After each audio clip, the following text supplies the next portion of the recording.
Noite. É uma alegria estar com os irmãos e sempre vem aquela frase, né? Passou tão rápido. Mas o fato é que as 24 horas do dia, elas existem desde a criação. São as mesmas 24 horas. A nossa vida, o ritmo é que acelerou, né? E por isso a gente, então, sente que parece que a coisa vai rápida demais. Mas estamos aqui com a graça de Deus. Eu quero, desde já, agradecer o carinho, a presença, o interesse dos senhores e das senhoras, das crianças. Eu recebi aqui um poema da irmã Maria de Lourdes Ludwig. Ela fez um poema dedicado a pastor e eu me senti muito feliz. Hoje, no culto, lá em casa, ao pôr do sol, nós lemos este poema. E eu ganhei aqui 2 caixinhas de promessas, né? Uma do livro Educação e a outra do livro Mensagens aos Jovens. Uma maneira criativa de lermos essas orientações em casa, em nossos cultos familiares, né? Parabéns à família que teve essa iniciativa. E parabéns à dupla aqui que cantou, né? Que Deus abençoe vocês. Realmente o nosso Redentor é verdadeiro. E tudo que Ele promete, cumprirá. A minha esposa não veio hoje, irmãos, porque ela recebeu a visita de um dos nossos filhos. Não ela, nós, né? E esse filho mais novo, ele está sendo transferido para o oeste do Paraná. Ele vai responder lá pela área do departamento de jovens daquela associação, com a sede em Cascavel. E este praticamente é o último fim de semana deles aqui no sul, e ele então chegou, e aí é batalha perdida, né? Eu tentei argumentar e tal, mas não foi possível. Ela também está completando mais um ano de vida, a partir do pôr do sol. E nós, então, já fizemos lá a nossa festinha de aniversário, ali, simultaneamente com o culto. Mas amanhã ela vai estar aqui conosco. Abra sua Bíblia no livro de Deuteronômio, capítulo 29.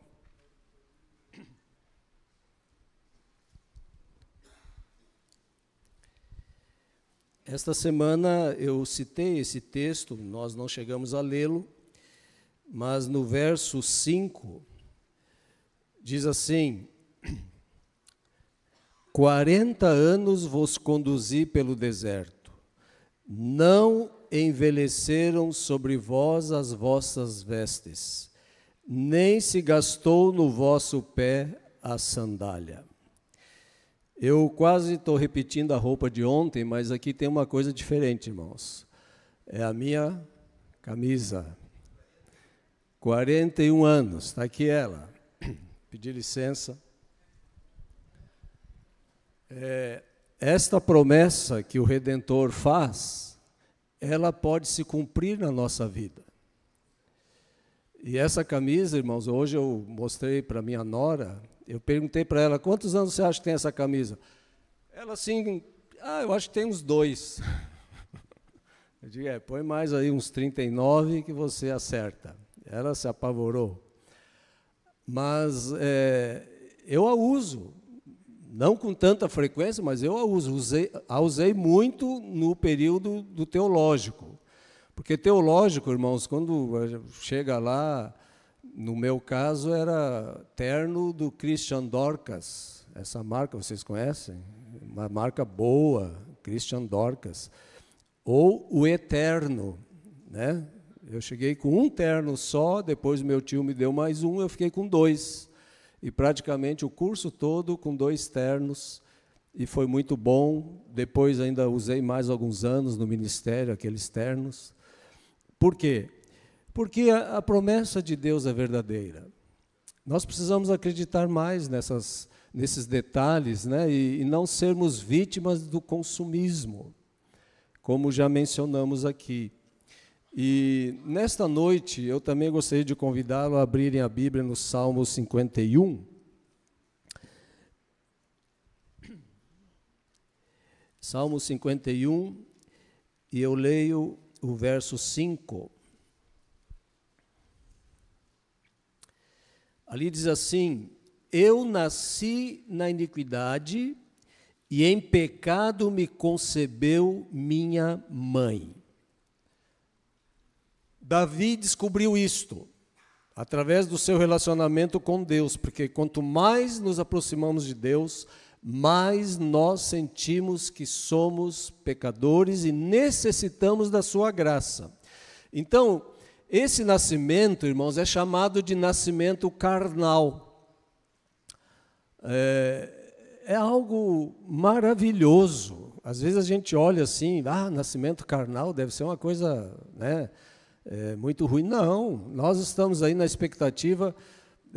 Este ano nós recebemos, no final do ano passado nós recebemos a primeira neta, a Lauren, a filha do Elton e da Karen, no dia 3 de dezembro. Agora, dia 3, ela vai fazer 3 meses. E a Suelen, a esposa do Denison, que é o filho mais novo, ela também está esperando, é um menino, descobriram ontem. Então, nós já temos uma menina e um menino aí em formação como netos, né? E é algo extraordinário, essa expectativa. E eu fico assim admirado como alguns casais, eles pensam em filhos assim como a gente planta chuchu, né? Você planta o chuchu lá, nasceu, se nasceu, nasceu, vai se virando na cerca lá e vai... Não, filhos tem que ser planejado, filhos são herança do Senhor, são soldados no exército de Deus. Mas o problema é que esse nascimento, ele nos traz uma carga pecaminosa. Essa carga ela é formada pela genética. Você não tem controle sobre isto a princípio, né?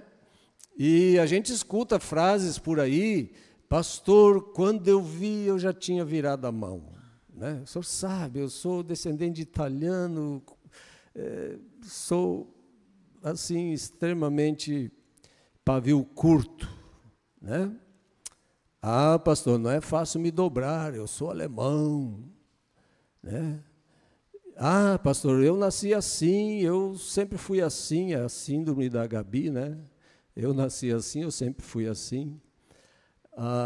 Mas o fato é que esses fatores, eles realmente nos influenciam, né? Nós temos aí a cultura. Por exemplo, eu nasci aqui no Rio Grande do Sul, a minha esposa Elva nasceu no Rio Grande do Norte, bem no extremo. O meio ambiente dela foi, na sua infância, diferente do meu. Os hábitos, costumes, tradições. E aqui, irmãos, nós gaúchos, às vezes, a gente precisa sair um pouco mais, irmãos. O gaúcho, às vezes, ele fica muito em volta de si mesmo e sempre comendo as mesmas coisas. Nós temos que aprender a ver coisas diferentes, né? Mas é muito bonita a nossa cultura, o nosso estado, a nossa culinária é muito rica, né? Olha ali, a uva, a tal da bergamota, né? A chamada de mexerica a partir de São Paulo, a maçã, coisa extraordinária, a tradição gauchesca, a geografia, o relevo, serra, pampa, né? Rios, mar, coisa extraordinária. Mas lá no Rio Grande do Norte, no Nordeste de forma geral, existem coisas extraordinárias também. Isso aqui é uma frutinha chamada umbu. Alguém conhece umbu? Tem uns aí que conhecem. Umbu, caju. Eu confesso a vocês, quando eu comi o primeiro caju, irmãos, me deu um revestrez. E a manga também. Hoje eu sou fã do caju e de manga. Eu aprendi a gostar, a comer suco do caju, coisa boa. Mas é que a primeira vez a gente fica meio engasgado, porque você não está acostumado, né? Sapoti. Você já ouviu falar nisso? Olha lá. Pitomba, outra frutinha lá do Nordeste, do Norte. Ali é cajamanga, não, mangaba. Mangaba, coisa muito boa. Temos ali a tapioca, que é um prato muito tradicional lá. O artesanato do Nordeste, o ano passado eu tive a oportunidade, o meu sogro mora em Recife, semana que vem a Elva está indo lá para visitá-lo, e o ano passado eu fui e nós visitamos a Feira Nacional de Artesanato. Que coisa linda, que arte, artistas assim. E, meus queridos irmãos, quando você visita e toma banho no Nordeste, olha, aqui no Rio Grande do Sul, eu não sei quantos anos faz que eu não vou em praia aqui, viu? É simplesmente extraordinário, aquelas praias, água morna, coqueiros, coisas boas, bonitas. Então, o que acontece? Em vez de nós ficarmos nos debatendo e tal, a gente deve somar as coisas boas das diferentes culturas para enriquecer a nossa vida. Eu tive o privilégio também de passar por Goiás um tempo, e eu fiz questão de tirar essa foto, irmãos. Lógico que era só o papel, os picolés eu já tinha chupado todos. Que coisa boa! Olha, castanha do Pará, picolé de castanha do Pará, murici, buriti, milho verde, bacuri, cupuaçu e abacaxi. E nós aqui no Sul é uva, de vez em quando aparece um milhozinho assim, muito, né, fraquinho. O que mais? O morango. Eu estou falando dos picolé, né, agora. Meu irmão, viaje mais. Para de gastar com coisa que não edifica. Economize e vá viajar. Não espera morrer, porque se morrer, a viagem é curtinha. Vai só para o cemitério, não anda mais. Viaje. Pega essa senhora do seu lado aí. Esses dias teve um camarada aqui com 80 anos que atravessou o Brasil. Vocês sabem quem foi? Pois é. Quantos quilômetros foi? 23, né? Não? 11,300. Eu já dobrei. Esse é o problema do ser humano, né? A gente já vai aumentando as coisas. 11.300 quilômetros, viajaram por todo esse país. É coisa boa, isso é viver. Então, vamos somar as tradições, os costumes bons. Agora, tudo isso colabora para formar a nossa personalidade, a nossa pessoa. E o lado ruim é que essa natureza, irmãos, ela é pecaminosa, ela é má. Porque, como disse Davi, nós nascemos em pecado. E precisa haver uma transformação para que isso mude. Então, agora nós vamos para o texto que inspirou o hino que cantamos no início, Importa Renascer. O Evangelho de João, capítulo 3, e no verso 7, Jesus dialogando com Nicodemos. Nicodemos era um líder religioso, um homem sábio, mas ele tinha um problema. E ele se fez de desentendido. E ele começou a dar algumas voltas e Jesus foi direto na ferida e disse: Nicodemos, é o seguinte, o seu problema, que é o problema de nós todos, é que você precisa nascer de novo. Vamos ler? João 3, verso 7. Não te admires de eu te dizer, importa-vos nascer de novo. Nascer de novo. E esse nascimento, irmãos, é chamado de nascimento espiritual. E qual é a diferença? Os costumes continuam os mesmos, os ambientes, os hábitos, as tradições, mas a diferença é que agora eu submeto isto à vontade de Deus. E aí, então, eu começo a pensar em eliminar algumas coisas que me são prejudiciais. E aí eu mudo a visão, eu peço que Deus me mude a visão. E aquele caju que me travou a garganta, agora é um sabor tão gostoso. Aquela manga que eu comi a primeira vez, irmãos, que coisa terrível. Eu fui comer a primeira manga, eu tinha quase 20 anos. Você sabe, houve um tempo que as coisas do norte não vinham para o sul, né? Hoje açaí tem em qualquer esquina, mas aqui no Rio Grande do Sul açaí é daqui o quê? Uns 4, 5 anos atrás que a gente vê e fala em açaí, antes não tinha. Então eu preciso também colaborar para esforçar-me em aprender a gostar de coisas que realmente são boas. E aqui os pais, né? A criança experimenta uma verdura, não quero, é ruim. Não, meu amigo, faça comer, tem que pegar gosto. Todos que são dependentes do álcool, a primeira vez que tomaram um gole de pinga, de cachaça, de canha, acho que deu para entender, né? Falei 3 nomes diferentes. Aquele negócio desce queimando, a pessoa fica que... O corpo está dizendo assim, não, isso aqui não é... Não, eu não fui feito para esse tipo de coisa. Mas você faz o quê? Você que eu digo, quem dependeu, né? Insiste, e toma, e engole, e vai de novo, e vai, e vai.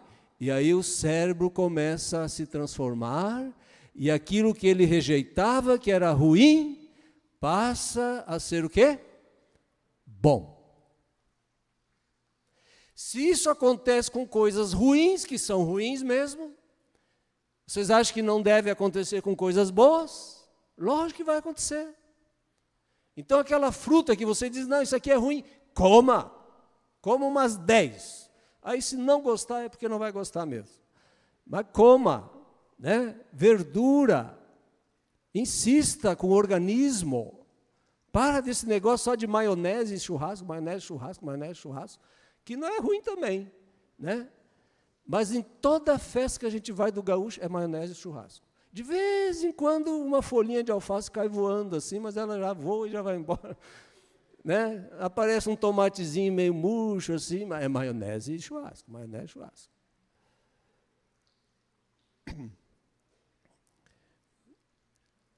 Hoje eu não como carne. Carne vermelha faz mais de 40 anos que eu não como, e não sou mais santo por isso, de forma alguma. Mas quando nós éramos meninos, nós tínhamos uma turminha na igreja, que a gente tinha as missões, a gente criava missão, mas não era missão missionária, era missão de fazer arte. E uma das missões era nós entrarmos em festas de casamento que não fomos convidados para comer. E era o churrasco lá e a maionese, né?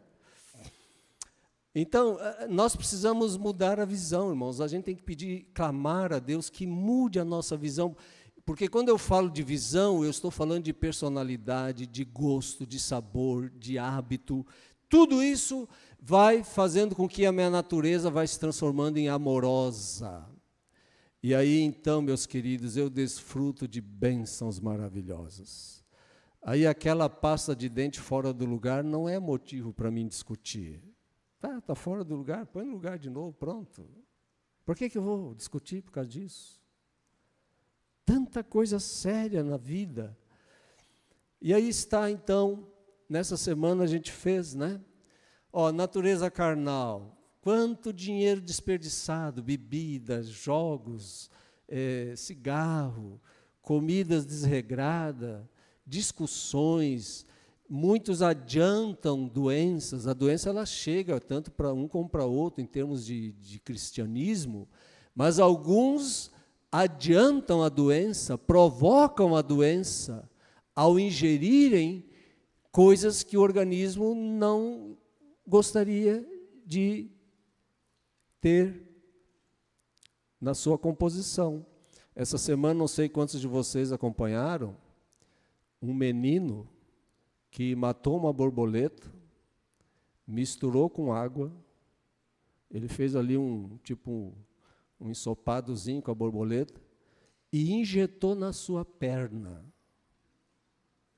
e morreu. Se eu não me engano, tinha 14 anos. É uma coisa que o organismo não, né? Nós não fomos. E tem gente aí, irmãos, que come qualquer coisa que aparece na frente. A gente às vezes vê alguns documentários de alguns países. Tem um país aí, eu não vou citar o nome, mas a minha cunhada, ela fez estágio na faculdade que ela cursou, de comércio exterior, e ela, então, mencionou que existe, nesse país, eles têm um ditado, que é assim: se mexe, é comida.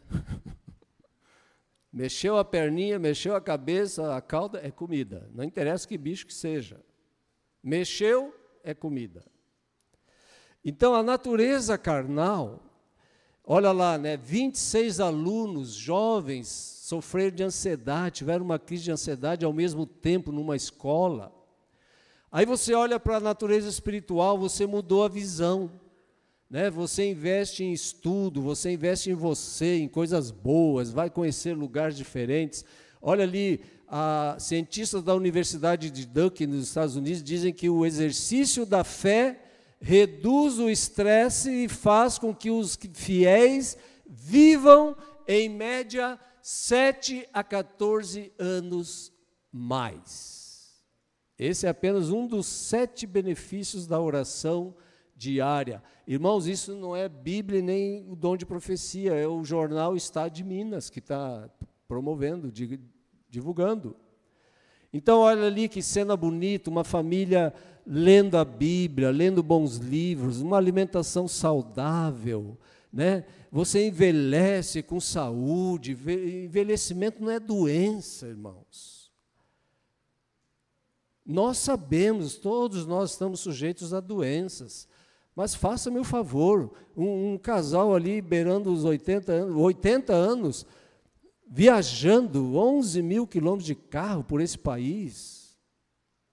E tem gente com 50 anos que não consegue sair da cozinha para a sala, porque está mal, está ruim, está com ansiedade, está não sei o quê. Então nós temos que valorizar mais quantas coisas bonitas quando você muda a visão. E o nascimento carnal, ele ocorre assim, né? Está ali a mãe. Eu lembro que no dia 3 de dezembro nós fomos ao Hospital Mãe de Deus, e ali ficamos, eu, a Élvia e a sogra, a irmã Lena, naquela expectativa, né? Vai nascer, e a coisa, e aí lá pelas 10h30, quase 11 horas, daí nasceu a Lauren. E ela nasceu chorando e continua chorando até hoje. O Elton e a Cara com os olhos no fundo. Outro dia me ligou: pai, a menina chora muito. Eu digo: não reclama, tu chorou 3 meses. Ela está no 1º mês ainda. Agora está terminando o prazo, mas ela já diminuiu. O fato é que é um momento realmente extraordinário, esse dom da vida. Agora, o nascimento espiritual, ele tem um simbolismo, né? E o ano passado eu fiz esse batismo do Benjamin, lá em Vacaria.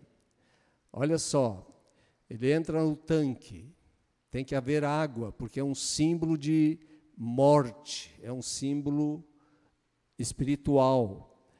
E ao mergulhar, a pessoa está morrendo, está sendo enterrada. Batismo, em grego, significa imersão, mergulho. Não existe esse negócio de aspersão. Batismo é mergulho. E aí, então, a pessoa é mergulhada, sai da água e é uma nova criatura.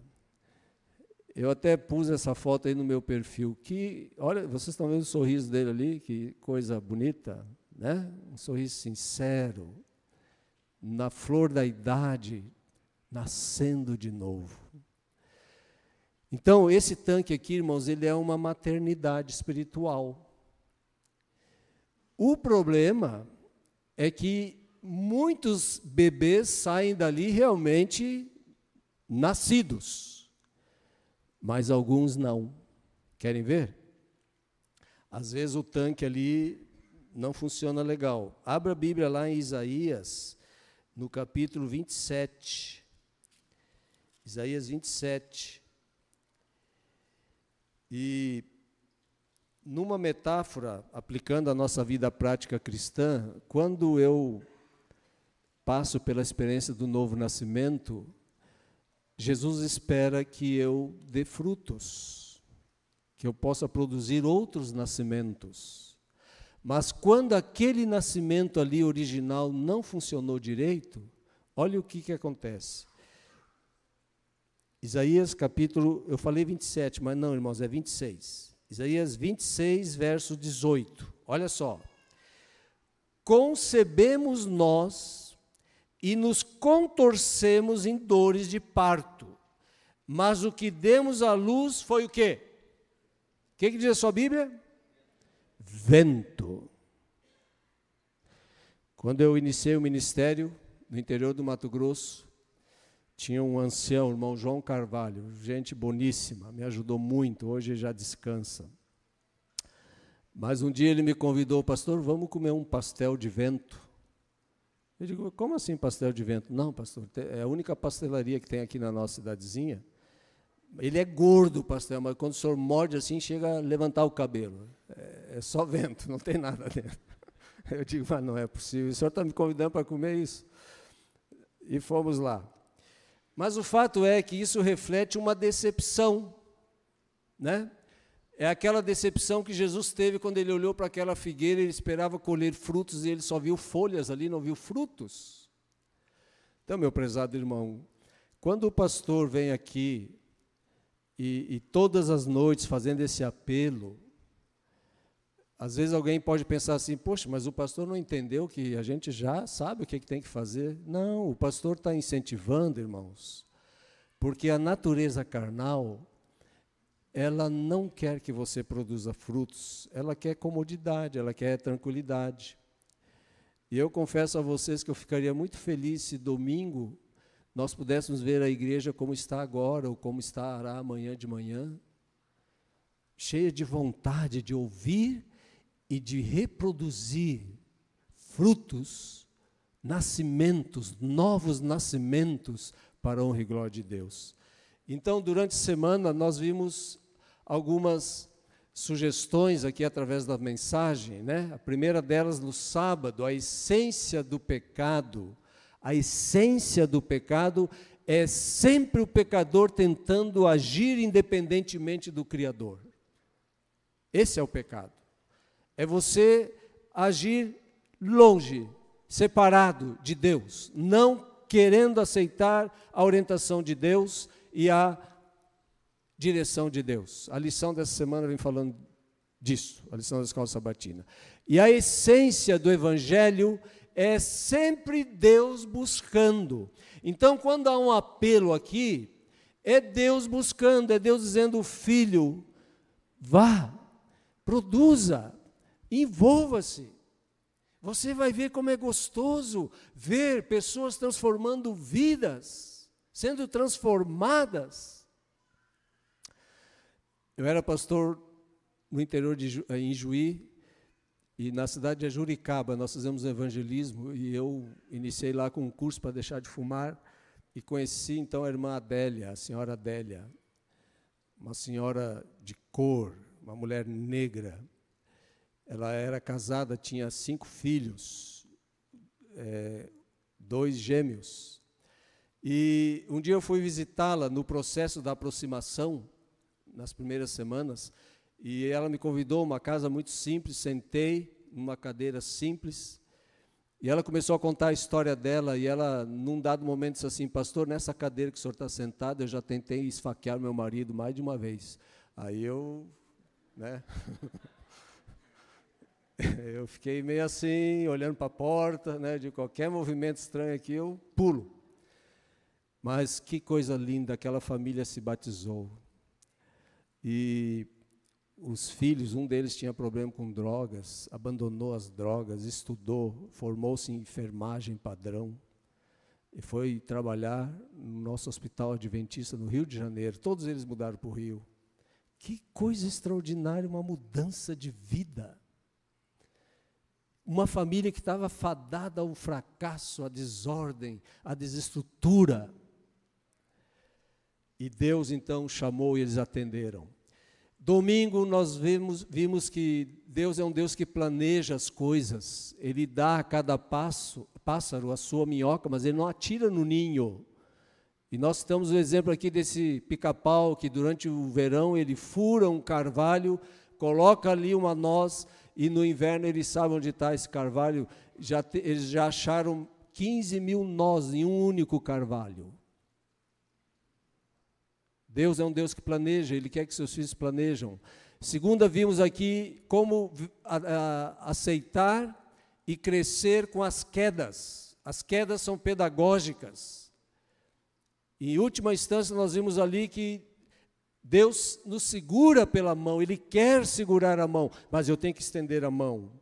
Quarta-feira nós vimos aqui, ou melhor, terça, a questão da tentação. E a tentação, ela começa com a semente no cérebro. E ali tem aquele pensamento, né? Semeai um pensamento e colhereis um ato. Semeais um ato e colhereis um hábito. Semeai um hábito e colhereis um caráter. Semeai um caráter e colhereis um destino. Na quarta, família. A família originou-se em Deus. Os filhos são herança de Deus. E aqui, então, uma metodologia para ensinar as crianças. Primeiro, você faz para as crianças verem como que é. Segundo, você faz junto com a criança. Terceiro, você observa a criança fazendo para corrigi-la. E quarto, deixa a criança fazer sozinha, que ela já aprendeu. E ontem nós vimos aqui as 3 cruzes no monte da nossa vida. A crucifixão da carne, a crucifixão do mundo e a crucifixão do eu. Portanto, meus queridos irmãos, Jesus está na causa. Ele está na causa. A questão é a seguinte: qual será a minha atitude? Eu gosto muito dessa palavra atitude. Qual será a minha atitude? O diabo, ele é um ser muito detalhista, Deus também é. E é nas pequenas coisas que ele nos pega, para produzir grandes prejuízos. Às vezes, basta você estar andando na sacada da sua casa como Davi, e você vê uma cena que desenrola um crime, uma mentira, assassinato, adultério, morte de criança, um simples olhar. Então, irmão, não faça uma lista de coisas que você vai mudar. Não faça isso. Nos cursos de liderança, nós aprendemos que você deve ter no máximo de 2 a 3 metas mais emergentes, ou mais próximas de se resolver. Não faça 10, 15, 20, não. Porque chega ali na quinta, você já desiste de tudo, já enjoou. Coloque na sua mente um item ou 2 que você realmente precisa mudar na vida. É no relacionamento conjugal? É relacionamento entre pai e filho? É na comida? É na guarda do sábado? É na fidelidade aos dízimos e ofertas? É na presença aos cultos? É no testemunho pessoal? Seja específico. Porque Jesus está na causa, Ele luta por nós, Ele pagou o preço por nós. Basta eu aceitar. Meus queridos, nós vamos terminar amanhã esta semana, mas nesta noite eu gostaria de orar por este item, 1 ou 2, no máximo 3, que você se determina a mudar de atitude para melhor, segundo os olhos de Deus. Nós vamos cantar o hino, e depois a oração eu quero fazê-la ajoelhados com os senhores, num gesto de entrega e de atitude de mudança, para que verdadeiramente tenhamos uma igreja viva que dê frutos e não parto de vento, mas sim frutos reais para a honra e glória de Deus. Amém?